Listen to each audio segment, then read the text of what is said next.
और बच्चे की बात रही कि बच्चे के लिए वो तरस रहे हैं, तो जो इंसान बच्चे के लिए तरसता है वो दवा नहीं खिलाता है अपनी पत्नी को। मुझे हर बार दवा खिलाया गया और बहुत सारी चीजें मैंने आज भी मीडिया में नहीं रखी थी, लेकिन आज पवन जी ने मुझे मजबूर कर दिया है। मैं पवन जी को बदनाम नहीं कर रही हूँ, मैं बस अपना पक्ष रख रही हूँ। खुद के बारे में जो चीजें हैं वो मैं आज मीडिया में रख रही हूँ।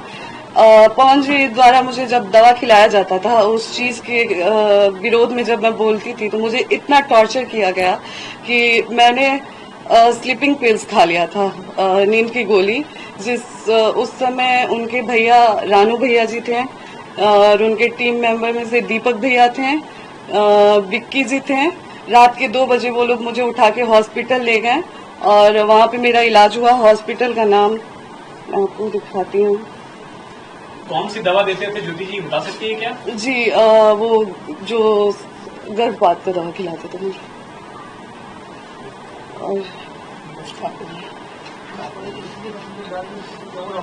अच्छा, आपने कंडीशनल जवाब दिया ज्योति जी, अगर मान लीजिए बीजेपी